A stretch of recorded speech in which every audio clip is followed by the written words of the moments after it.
ఈరోజు జాతీయ స్థాయి ఛానళ్లలో కూడా పెద్ద చర్చకు దారితీసిన పరిస్థితి. వారు మాట్లాడిన స్టేట్మెంటు ఆల్రెడీ మొత్తం దేశం మొత్తం కూడా టెలికాస్ట్ అవుతున్నది. ఫస్ట్ ఏమో ఇది Hydra, the word is Hitler's favorite word, Hydra. This core team called Hydra, who can assassinate anyone. So I have taken inspiration from Hitler. I have named as a Hydra. I have established a organization. I have given Hydra. Good.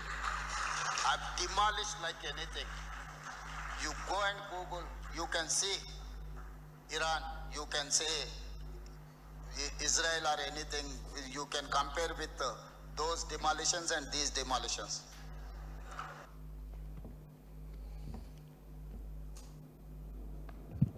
Revanth Reddy గారు మాట్లాడుతూ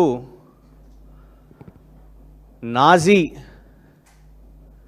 నాయకుడు Adolf Hitler నాకు స్ఫూర్తి, వారి దగ్గరున్న హంతక బృందం assassin team స్ఫూర్తితో హైడ్రాను ఏర్పాటు చేసినను. గూగుల్ చేయండి నేను ఏమేమి గూగుల్ చేసినానో. ఇరాన్ ఇజ్రాయెల్కి పోల్స్తూ ఇక్కడ తెలంగాణ రాష్ట్రంలో జరిగిన పేదల ఇల్లు కూల్చివేతలు, అది ఖమ్మం కానివ్వండి, హైదరాబాద్ నగరంలో కానివ్వండి, మూసీ దగ్గర కానివ్వండి, ఎలాంటి నోటీసులు ఇవ్వకుండా ఇవాళ గౌరవ హైకోర్టే ఎన్నోసార్లు హైడ్రాను తప్పుపడుతుంటే రేవంత్ రెడ్డి గారు ఇక్కడ ఉన్న తెలంగాణ ప్రజల మీద, పేద ప్రజల మీద ఇల్లు కూల్చివేతలు చేస్తూ దాన్ని చాలా గొప్పగా హిట్లర్ తనకు స్ఫూర్తి అని మాట్లాడడం. ఎవరైతే లక్షల మంది ఊచకోతకు కారణమైన హిట్లర్ ఇవాళ జర్మనీ దేశంలోనే హిట్లర్ చేసిన క్రైమ్స్కి ఇప్పటికీ జర్మనీ ప్రజలు వాళ్ళు క్షమాపణ చెప్తూనే ఉన్నారు. అసలు చరిత్రలో తన మూలాలే లేని పరిస్థితి. అసోంటి నాయకుడు, అసోంటి నాజీ నాయకుడు ఒక కాంగ్రెస్ ముఖ్యమంత్రికి స్ఫూర్తి అంట. తెలంగాణ రాష్ట్రం సాధించుకున్నది ఆర్టికల్ 3 పార్లమెంటు రాజ్యాంగబద్ధంగా తెలంగాణ రాష్ట్రాన్ని ఏర్పాటు చేసుకున్నది. చాలా గర్వంగా యూనివర్సిటీల పేర్లు ఆచార్య కొండా లక్ష్మణ్ బాపూజీ గారి పేరు, కాళోజీ నారాయణ గారి పేరు, ప్రొఫెసర్ జయశంకర్ గారి పేర్లు, విగ్రహాలతోని ఇవాళ బాబాసాహెబ్ అంబేద్కర్ గారి 125 అడుగుల విగ్రహాలు, సచివాలయానికి బాబాసాహెబ్ అంబేద్కర్ గారి పేరు ఇవాళ పెట్టుకున్న దేనికి? తెలంగాణను ఇలాంటి సిద్ధాంతకర్తలు, ఇలాంటి స్ఫూర్తి ప్రదాతలతోని తెలంగాణ ఈ ఆలోచన విధానంతో ముందుకు పోతుంది అని అనుకుంటే రేవంత్ రెడ్డి గారు మాత్రం స్ఫూర్తిగా ప్రభుత్వ సంస్థల్లో ఇవాళ మేము హిట్లర్ తరహాలో హిట్లర్ హంతక బృందాలను మేము తీసుకొని వస్తున్నామని చెప్తారు. ఇవాళ దాన్ని ప్రశ్నించినందుకు, దాన్ని ట్వీట్ చేసినందుకు ఇగోండి ఆదివారం నాడు కూడా పోలీసులు దేనికి పనిచేస్తున్నారు అబ్బా అంటే కేసులు వేయడానికి పనిచేస్తున్నారు. ఇవాళ దీంట్లో ఏమని అంటారు? The video uses provocative language అంట. ఆ వీడియోలో మాట్లాడిన లాంగ్వేజ్ ఎవరిది? రేవంత్ రెడ్డి గారిది కాదా? ఆ వీడియో గురించి ఇవాళ దేశవ్యాప్తంగా చర్చ జరుగుతుంది. ప్రతి ఛానల్లో ఇవాళ అదే చర్చ. ఆ వీడియోలో మాట్లాడింది రేవంత్ రెడ్డి గారు అయితే మా మీద కేసు వేయడం ఏంది? వేయాల్సింది రేవంత్ రెడ్డి గారి మీద కదా. ఇంకా దారుణం ఏంటంటే దాని మీద సెక్షన్లు ఇంటెన్షనల్ ఇన్సల్ట్ అంట. ఇంటెన్షనల్ ఇన్సల్ట్ అని ఇన్సల్ట్ ఇవాళ తెలంగాణ ప్రజలను చేస్తున్నారు రేవంత్ రెడ్డి గారు. ఇవాళ రేవంత్ రెడ్డి గారిని ఒక రాష్ట్ర ముఖ్యమంత్రి గింత మూర్ఖంగా మాట్లాడతాడా? అసలు మన దేశం యొక్క పునాదులు ఏంది? భారతదేశం పునాదులు ఏంటిది?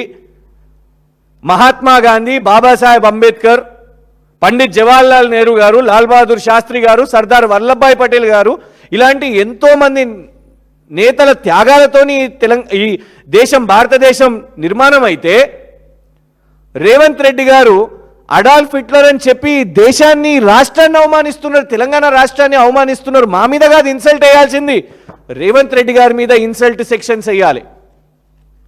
ఇంకా దారుణం ఏంటంటే ఇందులో చివరి లైన్ ఏమని రాస్తారంటే ఎస్పీ ఐపీఎస్ హర్షవర్ధన్ గారు Telangana cyber crime department, cyber security bureau అని ఒకటి ఏర్పాటు చేశారు. ఇది సైబర్ క్రైమ్ కాదు, ఇది సైబర్ డ్యామేజ్ కంట్రోల్ బ్యూరో లాగా నడుస్తున్నది. ఇది cyber damage control. Revanth Reddy గారు చేసే వ్యాఖ్యలను ఎవరు కూడా రాష్ట్రంలో ప్రశ్నించొద్దు అని, అది మీడియా వాళ్ళైనా సోషల్ మీడియానైనా ఎవరు ప్రశ్నించగానే ఈ డ్యామేజ్ కంట్రోల్ వస్తుంది. ఈ ఐపీఎస్ హర్షవర్ధన్ గారు ఇమీడియట్గా అక్కడ ఎక్స్కి పంపించేస్తారు. అది ఆదివారం కానీ, ఆదివారమే ఇంకెక్కువ పనిచేస్తుంది ఈ ప్రభుత్వం. అయితే ఇందులో విచిత్రం ఏంటంటే లాస్ట్ లైన్ ఏమని రాసిరంటే, informing the user could cause them to flee or conceal their identity which would hinder the investigation.